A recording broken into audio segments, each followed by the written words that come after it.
Live from a bunker in the heart of the Ozarks. A podcast that can't wait for the sequel, PCP Puma. It's Sif Pop. Welcome to Sif Pop Weekly, streaming live most Fridays, are available to download later in your podcast feed.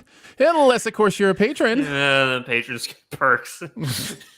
Yes, they do. Patrons get those perks. I'm sorry, you slayed me with PCP Puma. I'm your host, Aaron Dicer, and he swears he studied at Vassar from 2012 to 2016. It's Andrew Ormsby, ladies and gentlemen. Sure, ahoy! Each week we'll chat about movies, TV, and whatever else in the pop culture universe is on our minds. And please welcome our guest this week. He always has such good luck in nature. It's Dom Fisher, ladies and gentlemen. What up? Happy to be here. Good to have you back, man. How have things been? What's going on? It's been a good time. The year's been decent. The weather's mad weird here, at least. Yeah, no, here too. 83 yesterday, 65 today. I don't know. Yeah, it's we are typically where we're at. We're like a day ahead of you. Basically, what we get, you get like a day later. Right. And we went from like 68 to 38 as the highs the next day. Like those 30-point swings slay me. It's just like, okay, all right. It's all the aliens in the air. Yeah.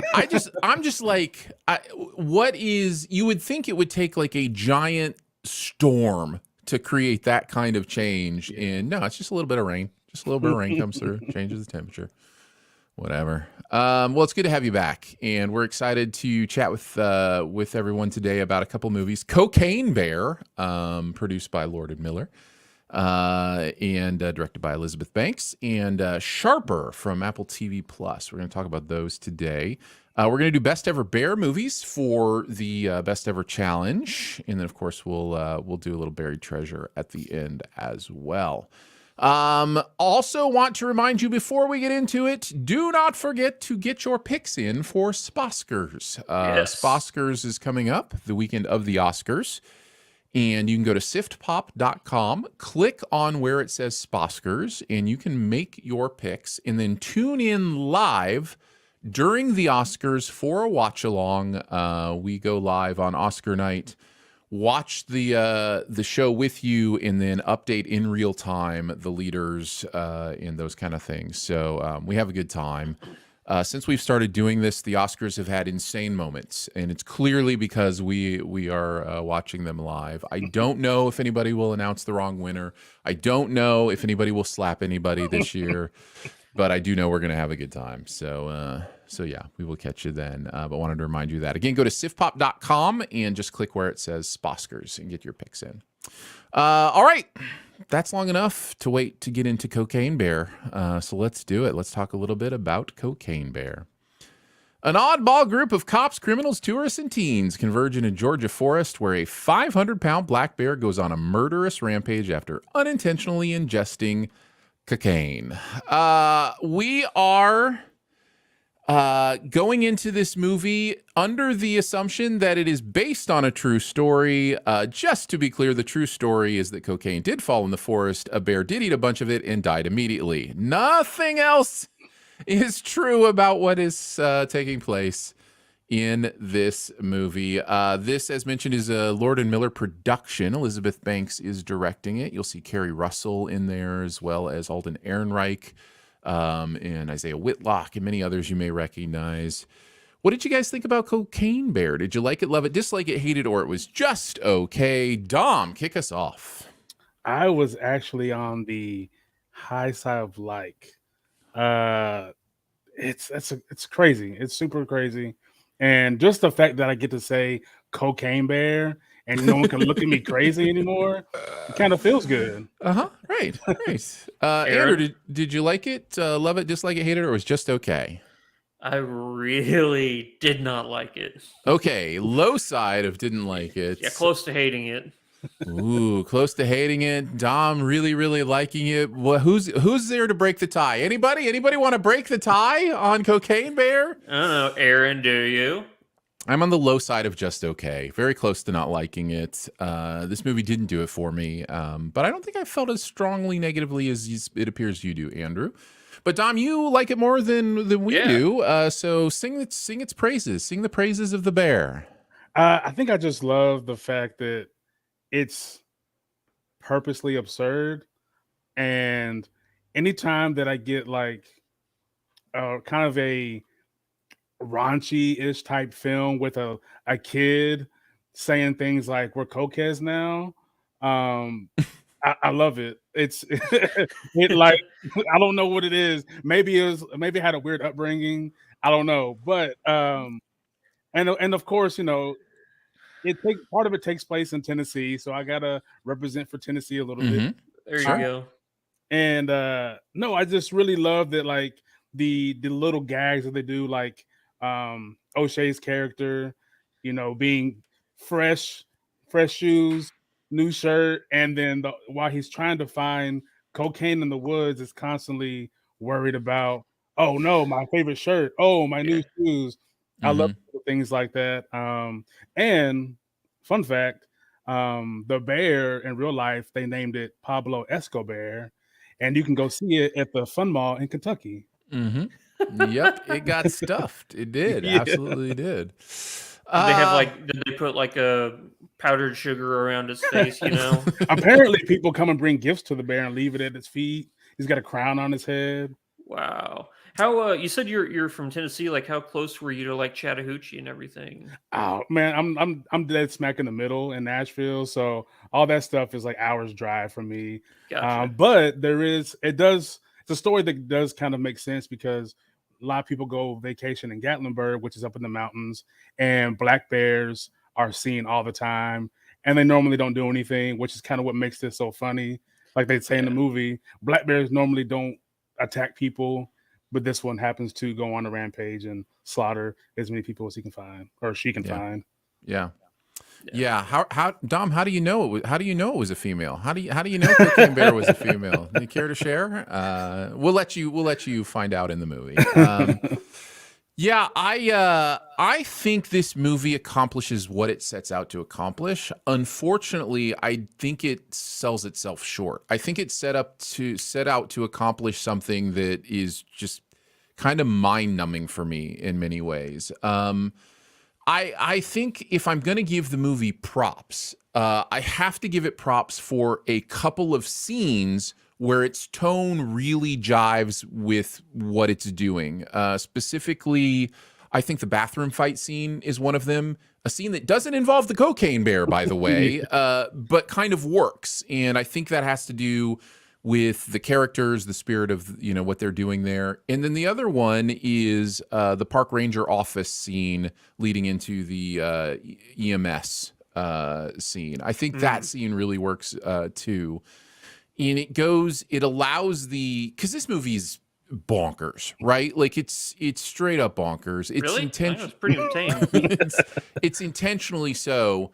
And if you're gonna do that, I think you kind of have to be able to match that to what's going on in the scene. The issue is, a couple scenes out of context don't make a great movie. And so like as a movie experience, I did not necessarily enjoy the experience. Andrew, do you have anything positive to say about the movie, or just some overall thoughts? It's interesting because going into this, I'm like, it's a movie about a bear that does cocaine. How do you mess that up? And then I left the theater going, how do you mess that up? So, I'm trying to search for anything positive. Okay, I'll say this. Christian Convery, he played Henry, the little kid. Mm-hmm. He was really, really funny. He was like probably the only like character I cared about, because I don't think any of these characters are really well developed, and and charm doesn't really carry anybody in this movie, so I don't feel any like tension or like nervousness, like, oh, I really hope this person survives, other than my basic want for humans not to be eaten by a giant bear, Mm-hmm. But I mean, but I kind of think the movie wants you to want humans to be eaten by a giant bear, right? Like, isn't the whole thing the movie is going for is to like Well, then revel in the grotesqueness and the violence and that kind I of guess stuff? I should say this because I don't think this is the movie I expected going in. Mhm. I thought that the bear was going to be doing a whole bunch of funny stuff, on cocaine. But he does the exact same thing over and over and over again. I thought he was going to do I that mean, like he did one. snort a line off of a severed leg. That did happen. Like, Yeah. But I mean, like that Spoilers. was he had a goal, I guess or she had a goal, whatever you want to call it, throughout the entire movie, and it never changed, and it never felt as original as that first time. It just felt redundant and repetitive. So yeah, I think that Henry was a funny character. I think several of the performers are doing fine. I just don't think they're given a lot to work with. I don't think Kerry Russell is bad in this movie. I wish she had been given more. I almost wish the movie had chosen her storyline as like a central through line, right? Like if like we start with her, like end with her, and we kind of follow her, through the story, and the other characters are around her. But that's not what the movie wants to do. It There wants isn't, yeah. it just wants to jump all over the place and go with whatever's going on, and it's kind of confusing. I felt like it was kind of confusing Yeah, at times. I did mention that in my written review. I was like, kind of what Andrew was saying. You don't really care about anybody. The story's all over the place. But I think for myself, I just wanted to see complete mayhem, and Well, you got it. yeah, and there was a good balance for me between like a kill scene, and immediately after there's like this moment of levity that kind of like doesn't make you feel as bad, like that this person just got demolished by a bullet or the bear itself. Did you feel like maybe I'm just missing it, but overall, did you feel like there was much humor that came from anything other than shock value? Like, was there No. the movie's just not really that funny once you eliminate the shock gore, like that kind of Yeah. thing. Which is why, for me, after the first time, I'm like, okay, I've seen this already. How many Right. more times? But yeah, it's a shock humor, I guess you want to call it. Yeah, I mean, it almost falls into the realm of like a high budget Sharknado, zombie, Snakes on a Plane. Yeah. Yeah. Yeah, it feels very much Snakes on a Plane, which is another movie I feel very similarly about, that it just didn't, quite work for me. Also based on a true story. Also based on a true story. Probably even more true than this story. Yeah. Anything else on the positive side of things, Dom, that you wanted to bring out before Andrew starts tearing this movie apart? Oh, come on. I do think that they had something towards the end when other animals get close to finding drugs, and they could have done something with that, and they didn't, as much as you thought they would. But I mean, no, I thought for me at least, I came in with the mindset of like, this is Johnny Knoxville making a movie. This is all the Jackass guys going, hey, let's write a film, and you go see this with a bunch of bros and possibly partake in something beforehand and just have, a good popcorn flick time. Yeah. I thought O'Shea was good. I thought Alden Ehrenreich was good. It's not a kind of role I've really seen him in before, and I like that. I think he's a good actor. Margot Martindale, is kind of playing a really interesting part in this. So I don't think it was the acting. I really do think it was the script. I just think the script is it's just not formulated to be a good movie. It's formulated to be a certain type of experience. And that is, to me, a fault, because you can do both. They are not mutually exclusive. You can deliver this experience and also carry through lines with themes, interesting things to say. Is this movie making any kind of point? Is this movie saying anything? Yeah. Don't feed cocaine to animals. Yeah. Honestly, look, and to your point, if someone like Seth Rogen had his hands on this, it might have been more in depth and somewhat had a point to make, but like you said, it's for shock value. Yeah, just some sort of focus. It's Yeah. interesting to me though, because the movie starts with old 80s anti-drug PSAs, right? And I'm old enough that I remember those Oh when they yeah, were on Saturday morning cartoons. Like yeah. I remember that stuff. But and at that point I'm going, okay, so maybe there's going to be this overarching kind of point that it's making about the drug war or anything. It's like, nope, completely drops. There's not even a hint of anything, going that direction. It's just terrible people trying to find the cocaine and other non-terrible people trying to escape the bear. Do we know how if Ray Liotta was able to finish the entire film, or did they have I'm to not sure. work around some stuff, and maybe that could be why certain aspects don't click completely? It could be. I have not researched that. I have not researched that. It was an interesting emotion I felt at the end when it said in loving memory of Ray Liotta. I was like, or for Ray Liotta or whatever. I was like, And you're gonna do him like that in the movie, and then say loving memory. I know.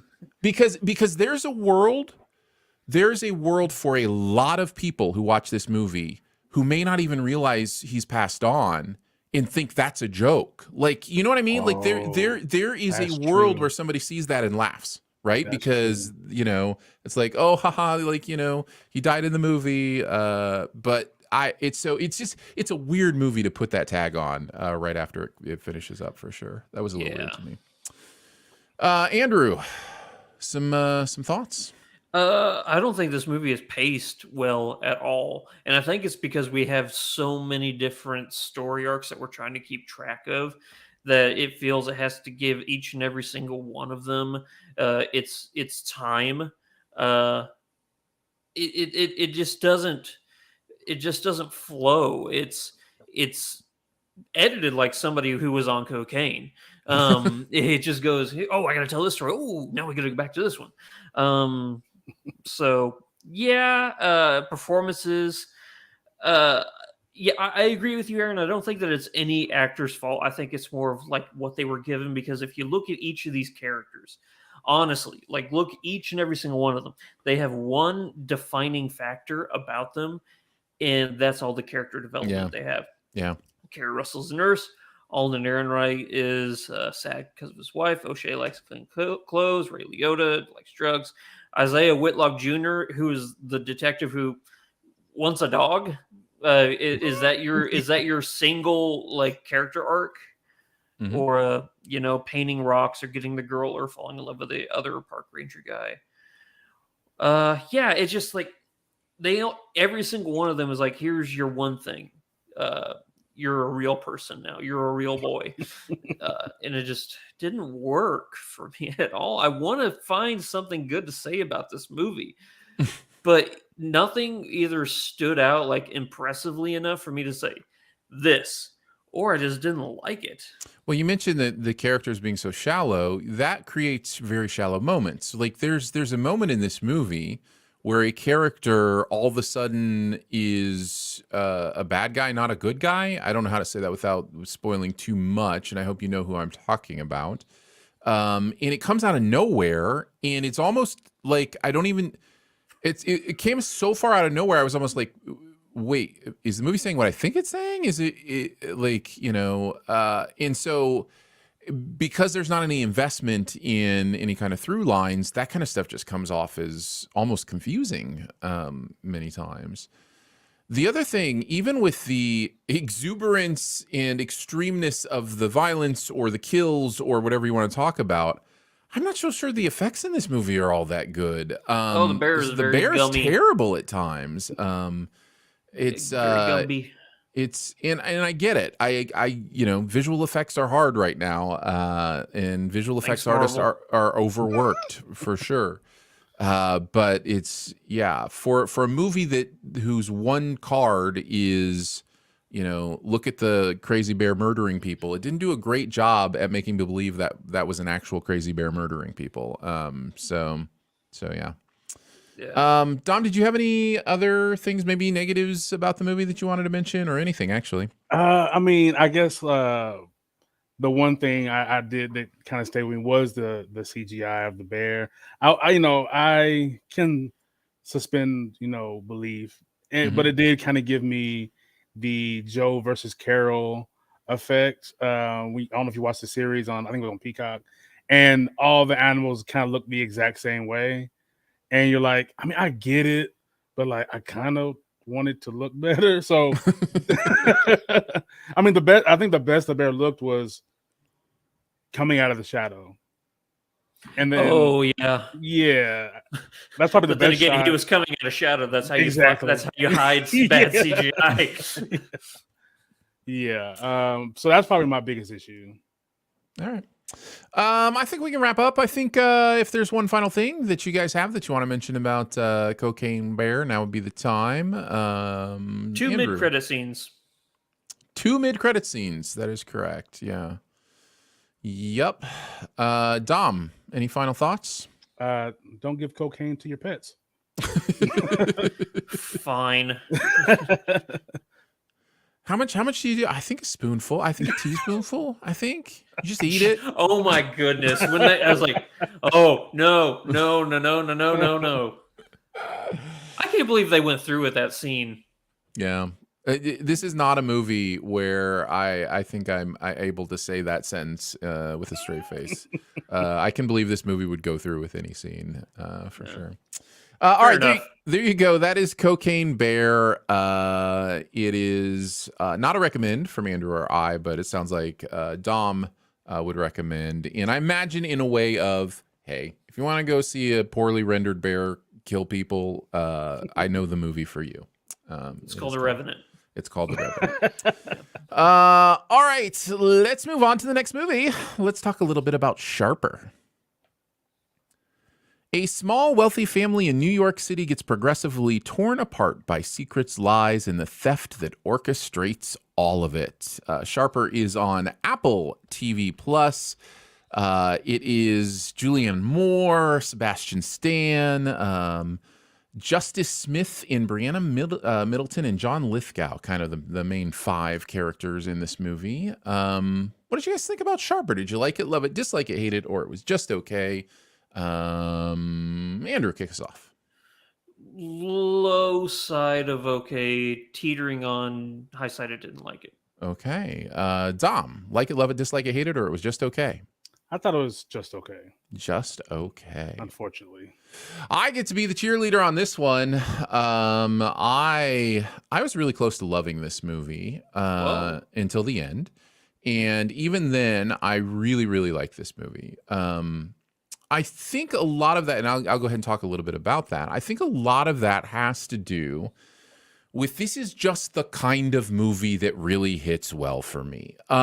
Because you're dealing with structure, you're dealing with mystery, you're dealing with cons and long cons and short cons and wide cons. Yes, narrow cons, wide cons. Yes, Comic Cons. Would you con inside a box? Would you con with a fox? Yep. All of that. And that's just always going to appeal to me. I have a thing for this kind of movie. I really like the structure of this movie. It really spoke. I think because I kind of sometimes want to take a wide view and think of how you write something like this, I think it's structured really, really well. There are some negatives I'll talk about the end that did kind of keep me from loving it for sure. But I really, really enjoyed watching this movie. I thought the performances were good, and I had a really good time with it. I really like Justice Smith. Yeah, he's good. I really like him. I want to see him in a lot of things. And he's really good in this one. I feel like I've talked a little bit. What do you guys have to say? Dom, what are some of your general thoughts? So I initially loved where it was going. Like the first act moved so smoothly. Yeah. And it unfolded really well. I think for me, I love the structure of how it was going. The only thing for me is that when you get a movie like this, you start, guessing in your head, and as something like kind of off the wall happens, your brain goes, "Oh, I bet this happens because that, and that," and then you end up kind of guessing. Sure, putting the Like, pieces together. yeah, Yeah. and even if it's something that seems out of left field, and I think that's where it loses me, especially I think the meetup scene where they go meet with and the truck Mhm. pulls up, and I'm Yep. like, I already kind of knew what happened, and I was like, Sure, me dang, too. I hated that I was right because I didn't want to be able to guess what was going on. But initially, yeah, I loved what was going. The performances are great, and I do like a good grift film. It kind of felt like a more realistic. Um, what's the magician like? Now you see me. Uh, Oh, Oh interesting. yeah, yeah. yeah, that's what it kind of felt like to me. Um, but yeah, I mean, it's a very like I love the moodiness of it, and the long con is great. That long con is like, oh, all right. But yeah, I just hate that that's my biggest pet peeve was just I kind of guessed everything beforehand, and I it kind of took me out a little bit. I think we've talked about this before. It's an interesting thing to guess where a movie's going and to figure out if that's something to hold against a movie or Right, not, right. right? Because sometimes you just get lucky and guess things. Sometimes the movie is sloppy and reveals things it probably shouldn't reveal. Other times it's intentional. The movie doesn't mind that you're with it, you know? And I Right. think many times I try to think of it in terms of, is the movie do I know things the movie intentionally wants me to know? Do I know things the movie is trying to intentionally hide from me? And if so, why do I know them? And is that the movie's fault? But it can get really nuanced and complex to try to figure out how to hold it, Yeah. hold that kind of stuff against a movie. I also was pretty sure I knew exactly where this was going pretty early on. Yeah. I Yeah. think because there are some things the movie does, even in the first act, that really kind of laid the path pretty clearly for me as to where we were going. And because of that, I think I was able really quickly just to admire the structure and the plotting and the performances and how we got there, as opposed to, try to think of where we were going. Is that what the movie wanted? I actually don't think so. I No. think it wants to hide It's those secrets, yeah. and I just think it's impossible. I think it's almost like the structure is too good for it to actually hide what it wants to hide. But yeah, Andrew, some thoughts. Well, I learned two things about myself from this movie. The answer is yes. I would make apparently an excellent confidence man because I believe it. I believe it. because a I knew every single reveal. I guess you could say I'm Hmm. trying to be as bland as possible. I knew every single reveal before it happened. Hmm. And so I'm like, okay, I could be really good at planning a really good long con. And then the second thing I learned about myself is I would be the best confidence man because apparently every single confidence person in the world is the best person to pull a confidence con on You're touching on my because least favorite thing of the movie, by the way. It's my biggest negative about the end. is it Um, incompetence porn? Is that what you would call it? no, not incontinence. That's something totally different. Yeah, Incompetent porn. yeah, I mean, exactly. or I don't know what you would call it. It's like People get fooled that shouldn't have been fooled. that's it. Yeah. And Yeah. it's a really big flaw of the movie at the end, and it's what keeps me from loving the movie. I think it's a flaw in the script. And there is the movie tries to make it understandable. It gives us a couple conversations about why people are conned, and then shows us how the people that probably shouldn't have been conned fall into that trap. Like, the movie lays the path for us to suspend our disbelief. It's just not enough, in my opinion. And the way that this movie is broken down, I guess you could say, um, really hindered my ability to care about anybody because the way the movie is Mm. set up is in such a way where it shows you, like from a different point of view and stuff. But the every single time there was showing me the actions of something, it was like, oh, so is this movie just basically saying don't be mad at the person that screwed you over because there's a possibility they were screwed over at some other point in their life too, so it's okay. That's I know not what that's the- not, I know that's not what the movie's okay. trying to say. I know this, but that thought went through my head. Right. What I think this movie's trying to say is you can't con an honest man. I think that's what the movie's trying to say, is that I think the movie is actually saying the opposite of that. I think the bad people in the movie believe that. I think the movie lands on the opposite of that, which is that there is something actually more valuable about being the honest man than the con. So, yeah.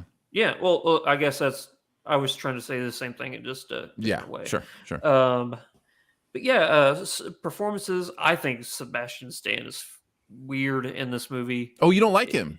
No, I don't. Interesting. There's something about that character, like the way that I've seen him portray, confident, charming, charismatic. I'm thinking Fresh, or is it Fresh or Flesh? I can't remember. Fresh. Fresh. Yeah. Okay, either one could work for that.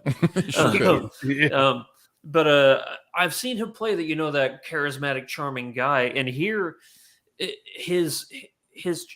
him trying to portray stoicism just felt bland and like an unfully realized character. Like, he had moments where he was great, like the scene where he broke in to fake that fight with the girl, like that was great. I mean, that was really good, and I would have believed it. I'm not gonna lie. But yeah, other than that, I think that his character was just very meh for me. Interesting. I didn't mind it so much. I thought he was good. I think his character, the Max character, is kind of the linchpin of the movie in many ways, because if you are going to have any doubt in this movie, it is around the Max character, because the movie is the most, and maybe this is what you didn't connect to, the movie's the most nebulous about his character. The movie wants to leave him as the one where you're going, oh, there's nuance here. I'm not sure if he's just actually that hardened and cynical, or if he's hurting, or like the movie allows you space to try to figure out who Max is, because they want Max to be the linchpin at the end where you're not sure exactly, what's going on without being too spoilery. I did not pick up on that because I was so entrenched in this. I know I'm talking forever. Sorry, guys. No, you're good. No, because I felt like the movie had me so entrenched in this idea of there's always a bigger fish, so I never really allowed myself to care about anybody, because I was going to say, okay, well, they're going to do something, and then in the end, blah, blah, blah. So I never, since apparently everybody in the world is a confidence man, I don't trust anybody. So if anything happens to them, I don't care. It's kind of the same issue I had with Cocaine Bear, but styled differently. This isn't a lack of substance for a character. It's a lack of trust for a character.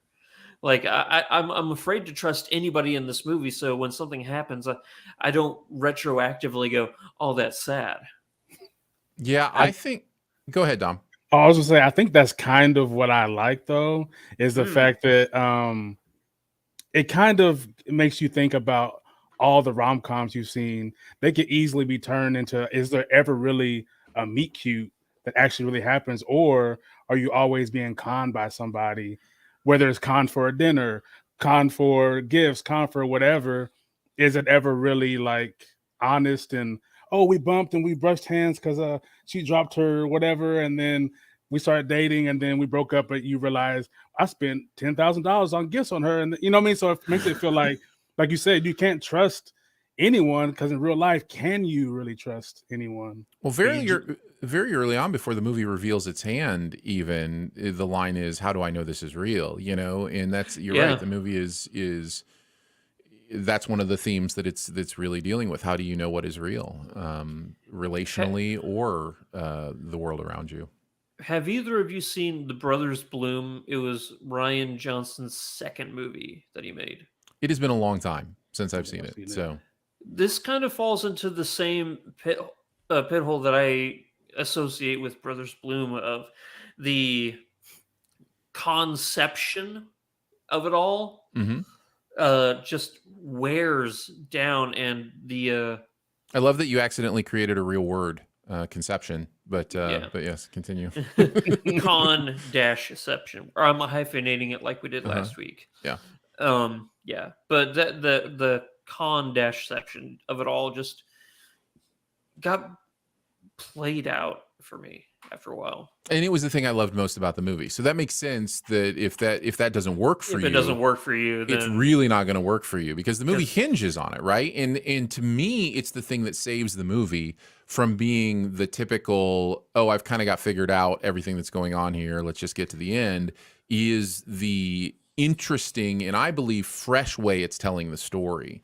As mentioned, that telling the story that way has its drawbacks, because I think it makes it even more obvious where you're going.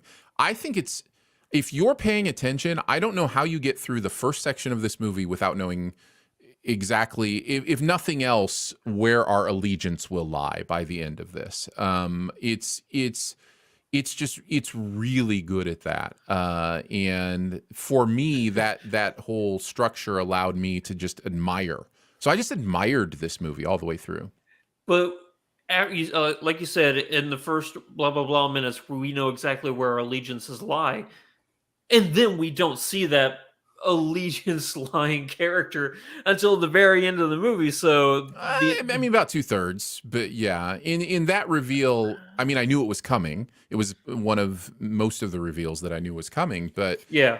But there's enough time to bring that character back into, to really figure out what's going on. See, what you don't know is the real con is the funeral was fake. You know what? Okay, you make a joke, Don, but you know a movie that I think really does this type of conning the con.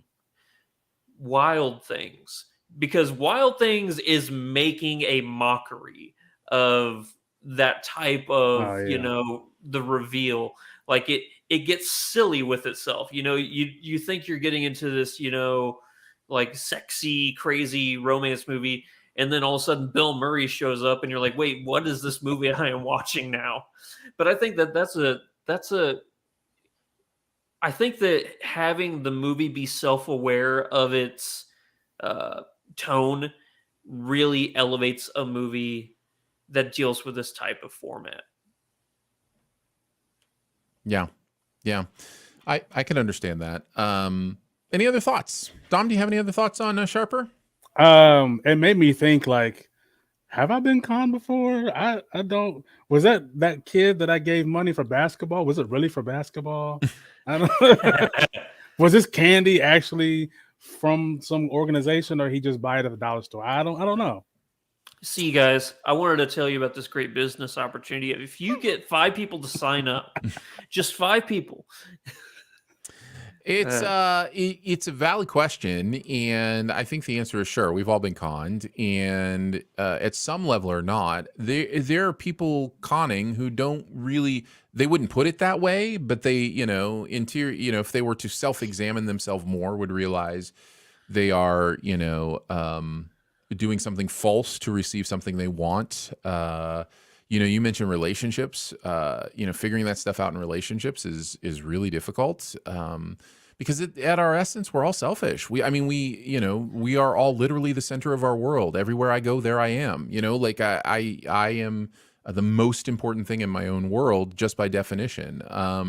So that is a hard thing to shake, the idea of that. And so because of that, we have, whether it be subconscious or conscious, opportunities to use others. And when you use somebody, technically you're conning them. And I've been conning Aaron for 8 years to make him think I know what I'm doing. What's so funny is I was just getting ready to make that joke. I was just going to say, Andrew's been doing this podcast without pay for 8 years in a row. Like, how did I do that? Like, how did I do that? Yeah. Wait, So people get paid? no. Well, I guess you're right. I guess technically there is the our supporters on Patreon pay for our ability to broadcast and to put stuff on the website. But yeah, that's about I was gonna it. say, what would my would monthly salary be? The high We five could. that I get at the very end of this. We could have the next, whatever, $50 a month, $100 a month that comes in for membership. We could pay Andrew Ormsby Fund, do it in that way. So I say all that just to say everything can feel like a con if you think about it in a certain way. And I think we just kind of have to deal with that just as the human species and the way that we interact with each other. So yeah, there you go. Any other thoughts? Final thoughts? One last thing. No post-credit scene. No, nothing. Dom, you got anything else you want to talk about? Nah, I think that's it. Actually, really quick, Dicer, I am curious. What was it like specifically about the ending of this movie that didn't work for you? Because you said predictability wasn't a factor in it. No, in fact, predictability became kind of a positive for me as I got about halfway through this, because once I kind of knew where we were going, I got to just sit back and go, okay, how are we getting there? Show it to me. Show it to me. How'd they do it? Show it to me. And that can be kind of fun and exciting, right? No, I think I mentioned that my biggest problem with the ending is how somebody whose entire life is to be an intricate con person and a grifter, would have the wool pulled over their eyes. Not just, 1, 2, 3 people or whatever. So there's plenty about the ending that I don't think it would have gone that way. In many different ways. I could probably list half a dozen different ways that this ending probably doesn't make a lot of sense. I think it's fun. I think it works for the script. Like, for a movie, it works fine. For the real world, it doesn't. And finding how that balance is sometimes distracting. So that's my problem with the end. Okay. If that makes sense. Yeah, I totally agree. That's my biggest issue. Wrong people getting conned all the time. All right, let's before we move on, we mentioned the Patreon. If you want to support, very much appreciated. You can check it all out. Support starts at $3 a month. That is at patreon.com/sifpop. Andrew has taken over the Sifpop members only pre-show. I made him think like it was his own idea, even. Like, that's how good I am at conning him. Made him feel like it was his own idea. He does the members only pre-show now and is bringing back some old segments, whether it be the Sif Quest, Do We Care, all sorts Drunk of fun Sip stuff Pop, all the goodies. stuff going on there. So check that out for our members only at patreon.com/sifpop. All right, best ever challenge time, guys. We're going to do best ever bear movies. You can broaden this category enough to kind of fit what you want. But the bear should play a fairly prominent role in the movie at least.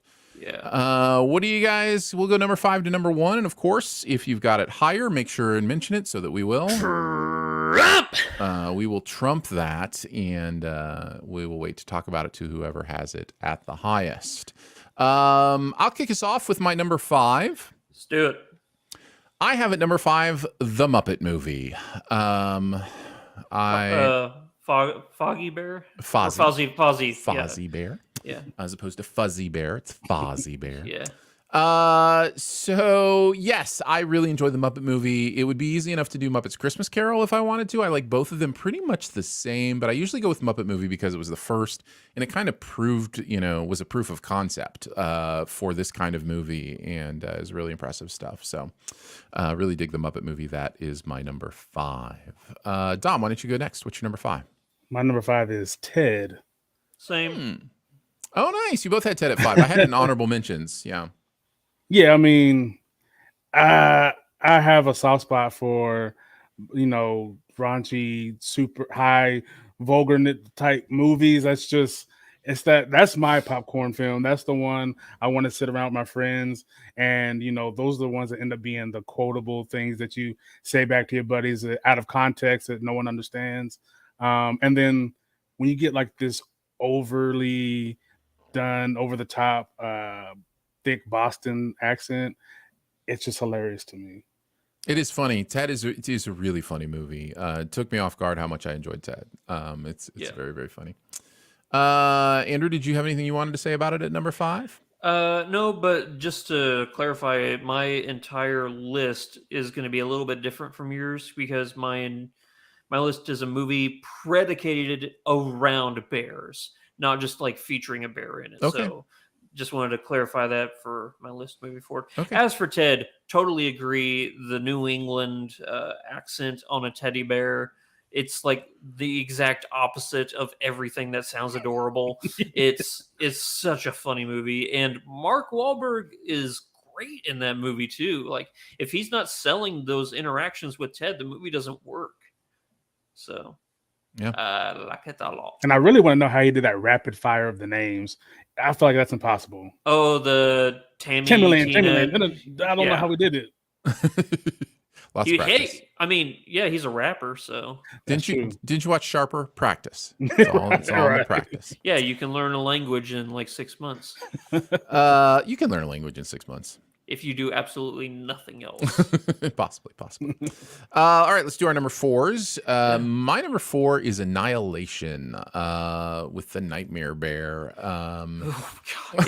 That is the best way to describe that thing. It is a nightmare bear. Yeah. Oh, my God. Yeah, the screaming bear from Annihilation. I love this movie. Yeah. I really, really think it's trying very, very hard to do some very, very difficult things, and I think it succeeds. That a movie can be so much symbolism and metaphor, and at the same time still make sense as a dramatic plot is a real interesting thing for me. So yeah, I really dig Annihilation. That is my number 4. I need to watch that one again. It's one of those movies I know every single time I watch it, I'll find something different to love about it each and every time. Yeah. Dom, what do you got at number 4? I have Kung Fu Panda. Oh, nice. Nice. Man, I didn't even think of that one. I mean, I remember, I think when it came out, I was working at an after school program with a bunch of kids. We all watched it, and it was at a Taekwondo. So it just made it heightened it that much more for me. Everyone loves Jack Black, and I don't know what it is about that movie. Like this past year's Puss in Boots, that it just was like a height of animation at that time, and the way the movie unfolds, and then incorporating all the different kung fu styles. Like it's just so much fun. Yeah, it's good. Yeah. Kung Fu Panda the original is a good movie. Andrew, what's your number 4? This is where I have a movie called The Edge. Oh yeah, I had that in my honorable mentions. We're going to be talking about a movie later on. I'm just going to spoilers. I think everybody knows The Revenant's going to be on at least somebody's list. But I think, and everybody talks about the one scene in The Revenant is the bear attack scene and how violent and horrific it is. I think that the bear attack in The Edge is so much more terrifying and horrible than in The Revenant. It's just so horrible. It gave me nightmares for so long. I was so scared of grizzlies after that movie. But no, Anthony Hopkins is great, and so is Alec Baldwin. Yeah, it's about a plane crash in Alaska and trying to survive in the wilderness against a man-eating bear. That is The Edge at number 4 for Andrew. We'll go on to our number 3s. Might get trumped here. I have Paddington 2 at number 3. The second one, okay. Yes, I know what that means. Yeah, Paddington 2 is not only my favorite movie, but it's Nicolas Cage's favorite movie, and that's really all that matters at the end of the day. No, guys, these movies are so my jam. Like, the Paddington movies are so good and so much fun and so wholesome and so optimistic, and I dig that stuff. Give me an optimistic bear. So I got Paddington 2 at my number 3. Dom, what's your number 3? At number 3, I have Without a Paddle. Oh, okay. Oh my gosh, yes. I don't have to outrun the bear. I just have to outrun you. No matter how many times that movie comes on TV, every time I see it, I have to watch it. I love a good buddy film. And just the whole DB Cooper thing is interesting, but that bear scene, well, I mean, really, the bears kind of lingers around throughout the whole entire movie. Yeah. It's great, and I mean, we all wonder, like, okay, if we're with our buddies and there's a bear happening, we all have that one friend where you're like, look, man, I think I you're could just take 'em. not, yeah, you're just not fast enough. I'm sorry. Yeah. But yeah, great movie. It's one of those ones that you don't want to call it a guilty pleasure because I don't feel bad about loving that movie, but it's in that realm of guilty pleasure. It's simple humor. Yeah, It works. Yeah. Yeah. Good call. Andrew, what's your number 3? The first Paddington. Okay. All right. Yeah. I think I like, even though I think that Hugh Grant just slays the second movie. Mhm. It's so good. I think that overall, I think the family dynamic that, the entire first movie is predicated upon is really the big selling point for me. I think that it is just like trying to see a little bear find a place to belong is the most adorable thing that I could possibly imagine. Little bear cub. He Yeah. just wants to eat marmalade and, have a good family. Yep. All right. Paddington at number 3 for Andrew. All right. Our Yep. number 2s. Yep. I have Toy Story 3 at number 2 with Lotso as the Yep. key villain, one of the best Toy Story villains, in my opinion. Where's your human now? Has maybe the most emotionally impacting scene Pixar's ever done in the They all take their hands. yeah. So Toy Story 3 is my number 2. Really dig that film. Dom, what is your number 2? The animated Jungle Book. Good call. Good call. Ooh, Yeah, yes. I mean, the song alone made me want to put it at number 2. I remember watching as a kid and just the bare necessities. I mean, that was everything. To this day, I still scratch my back on anything anything that's kind of bright. I think that had a large impact on me as a child, and I mean, to this day. Yeah, just forget about your worries and your strife, man. Yep, there it with was Dom. somehow, I have no idea why, but it was a nickname I picked up in high school, Baloo. People called me Baloo. Yeah, so I don't know cool. why. Yeah. You're a big guy, Aaron, and Must be and it. bears Must are be big. it. Must be it. Andrew, what's your number 2? Documentary, Grizzly Man. Yeah, I had it in my honorable mentions. It's a good choice. I mean, why? Why would you ever think that's a good idea? I'll tell you this.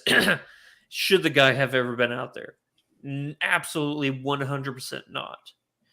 Did he raise a whole bunch of awareness, for like the endangered species of Kodiaks and everything? Absolutely, yeah. He there is no doubt in my mind he loved those bears with everything in his soul. He was a very caring person, but he was reckless. He put somebody else in danger and they died. And I had to listen to Werner Herzog tell me for 2 hours, do not listen to this tape. You need to burn this tape. It will bring you nothing but pain if you listen to this tape. But yeah, it's with everything else, it's a absolutely fascinating documentary. I mean, if you ask my wife, death by bear is the way to go. Yeah? Yeah, she loves bears. She's like, take me. I don't.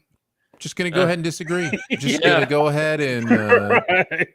I'm going to go on my list of ways to die. I'm going to put mauling like way down the list. Just way down. There's going to be way too much awareness and pain in that kind of death. So yeah. All right, on to our number 1s. And mine is The Revenant. Same. So Dom, yours is also The Revenant? Yep. Andrew? Yep. Hey, it's unanimous. The Revenant is our number 1 bear And even though movie. that scene only happens in the very beginning of the movie, the entire film is predicated on that one scene. If that doesn't happen, the movie doesn't happen. Right. So Yeah, that movie's so good. It's so intense. I can't believe he only used natural lighting in that movie. It's Like so it's wild. Right. It's wild. He's and in a so place talented. of the world where the lighting, like natural lighting, is so unpredictable. Yeah. It's I that movie blows me away in so many ways. Leo's awesome in it. Everybody's awesome in it. It's It's one of those. It just owns you. It just owns you from start to finish. And every time I've watched it, I've had the same uh, compelling. It's just so compelling to watch. I haven't really. I think I've only seen it twice. I don't. It's not a movie I could really see myself watching again. Just seeing a guy go through the worst. Usually, when I've seen a movie like that more than once, and I've seen this movie probably 4 times, I think 4 or 5. Usually, it's because I want somebody else to watch it, so I'll sit down and watch it with them, kind of thing. Yeah. That's usually why that happens. Dom, some thoughts on Revenant? This is the first movie in my life that I shushed somebody in the theater. Nice. I remember being like fully engulfed in the film, and I think it might have been like a little bit of talking and some popcorn, and I'm in my head like, I wish you would. I'm about to come over there. I'm about to go grizzly on you. It's so good. And previously, me and my buddies had done a podcast titled "Who's Better Than Leo," giving him praise on how much we loved him and why hasn't he won any kind of awards or anything. Then this movie comes out, and we're like, yeah, there we go. Yeah. Yep. Andrew, some thoughts? Yeah, it's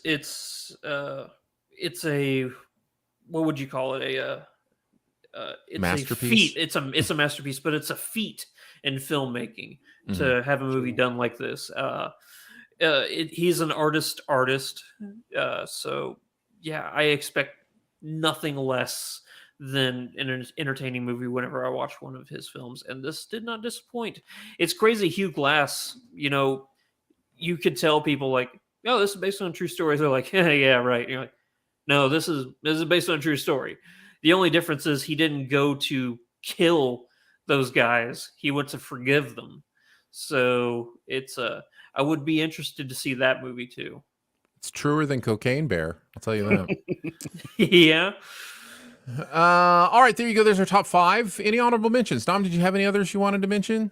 I didn't until you said Toy Story 3, and I was like, yes, that definitely should have been somewhere on my list because, I don't cry or nothing like that because I'm tough. It's okay, Dom. You can cry. It's but okay. That movie, Jesus. Andrew? Yeah, I had a couple. I'll just throw out every single iteration of the Jungle Book, whether it be Mowgli or the Cary Elwes one or whatever. Fox and the Hound. Yep, had that Love one too. this movie, and the movie's not fully about the bear, but there's bear in it. And then, just like that, Anchorman at the very end, where they all jump in the bear pit, and then we see Steve Carell riding one, and he says it's like a big furry tractor. Yeah. Yeah. I will also mention Midsommar that has a very specific bear scene. I don't remember that scene, Aaron. It's probably for the best for your psychology. The movie Brigsby Bear. Have you guys seen Brigsby Bear? I would recommend it. It's really, really interesting. Brave, another Pixar movie, definitely features a bear. I still have not seen that movie. And then I wanted to mention Prey. Prey has a good bear scene in it as well from this year. So I thought I'd throw that one out there. I do love Brigsby Bear. Some honorable mentions. Is it the Kyle Mooney and yes, Matt Walsh Kyle movie? Mooney, yes. Yep, that's the one. All right, we'll add that to my watch list. All right, let's move on to buried treasure, guys. What's that one thing in any area of pop culture that you want to make sure people know about? Dom, you're our guest, so you will go last. Andrew, kick us off. I'm going to go with a docu-series that just came out on Netflix. It's called Full Swing. I don't know if you guys have watched it yet or not. I haven't watched it, but I've heard about it. Holy crap, it is incredibly good. Now, I do need to say I am at the bare minimum of what would be considered a golf fan. Like I play 3 or 4 times a year, and then I have friends who like watch the PGA Tour fully. I understand how the PGA Tour format works and everything like that, but that's really not what. And I was afraid going into this I would have to have all this knowledge of everything before I watched it, and no. They explain it all to you. They break it down in the simplest of ways. And it's all about really the I guess you could say the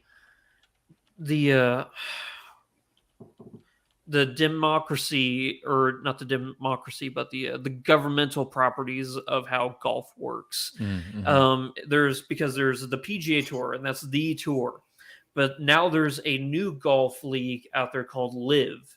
And I don't know if you guys saw this in the news over the last year. It was crazy huge because Live is this new golf league that's run by the Saudi government. Oh, and yeah. and then everybody's like, are you going to go play for the Saudis?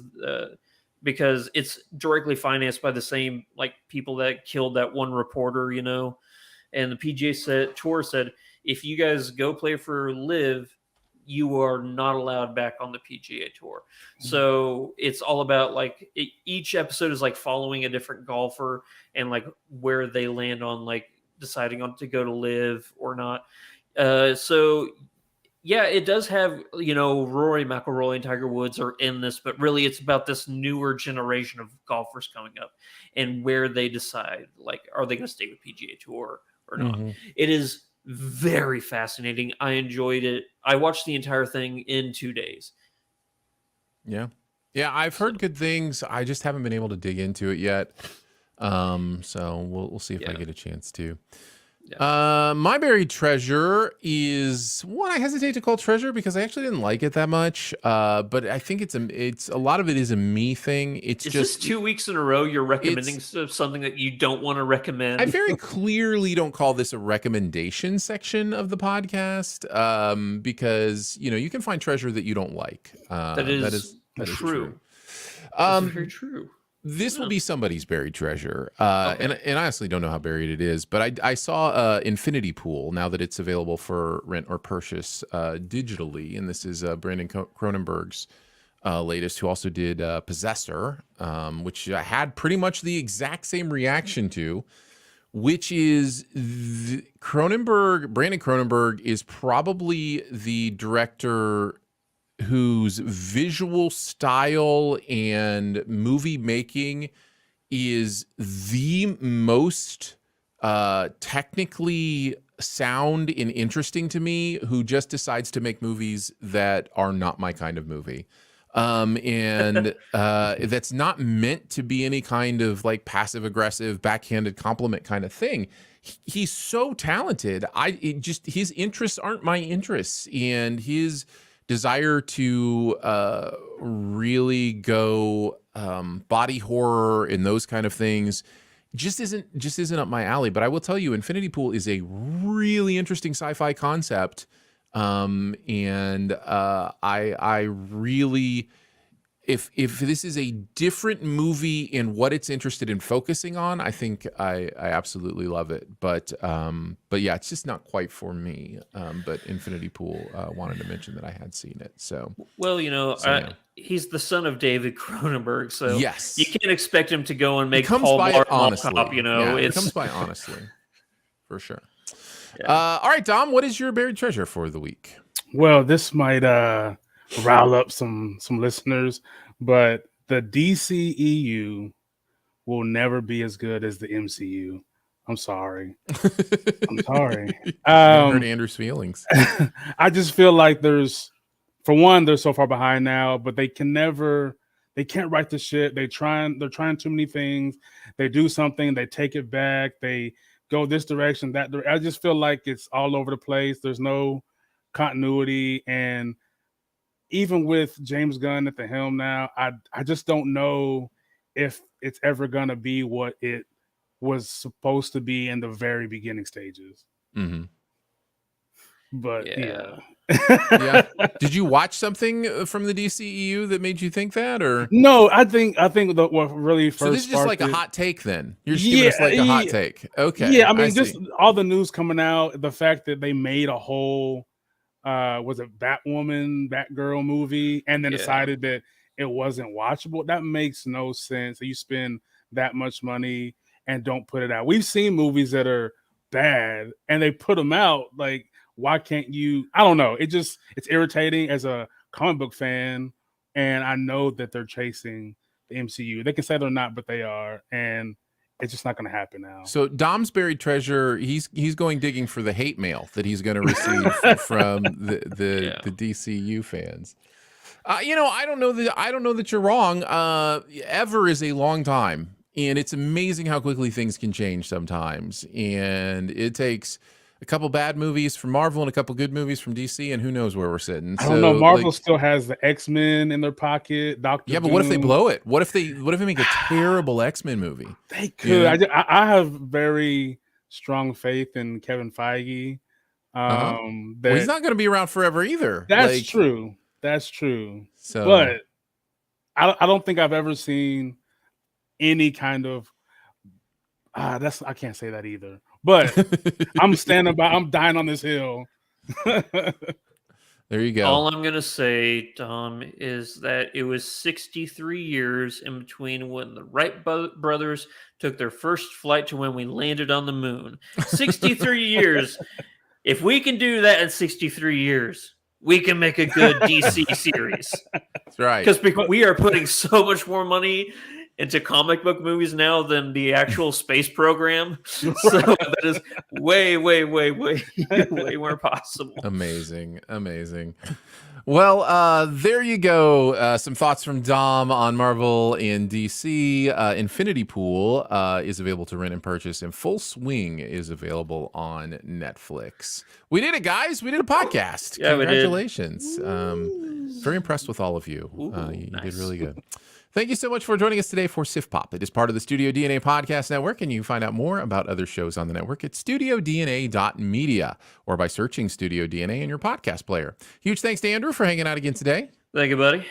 Big thanks to producer Phil for producing the audio and video show. Thanks, man. And thanks to Dom Fisher from Geek Vibes Nation for hanging out with us today. Yeah. Dom, where do you want people to find your work? I'm the most active on Instagram. So at the Dom Fisher, that's more than likely where you're going to find me posting, whether it's reviews or interviews or posters that I make for a review I just did. I don't really do Twitter. I repost things, but I don't talk on there. I don't want to argue. So I'm an Instagram guy. And now, and TikTok as well, on the Geek Vibes Nation TikTok. You can catch me doing a video review from time to time. It's a lot harder than it looks. So all these big creators, much respect to you, because making videos, no matter how short they are, is very difficult. Mm-hmm. Yeah, definitely. So check out Dom, Geek Vibes Nation, or at the Dom Fisher on Instagram. As always, love having you on, man. Glad to have you here with us today. Appreciate the invite. Thank you to our SIFPOP members for helping support what goes on here and helping keep Andrew not paid. You can do that at patreon.com/SiftPop. And we really do appreciate that. It helps with being able to do the live streaming and to be able to run the website and all those kind of things. So we do appreciate it. And it helps keep us going on this podcast as a vote of encouragement that you're enjoying what you're seeing. So go to patreon.com/SiftPop if you're interested in doing that. Lots of ways you can connect with us. Feel free to leave a comment, a rating, or a review at Apple Podcasts or Spotify or wherever you listen. You can email us if you want. feedback@sifpop.com. And finally, if you're having a good time, your movie-loving friends will probably like the show too. So let them know about it, and that listening is much easier than getting off the roof of a gazebo when Pablo Escobar is around. We will be back next week with Creed 3 and something else as well. So we'll see you then. Bye. Thanks for hanging out live with us, guys. Yeah, Stuart, Lollipop. See Stuart and Lolly. We're gonna get moving. But just wanted to say thank you. Appreciate you guys. We'll catch you on the next one. Bye.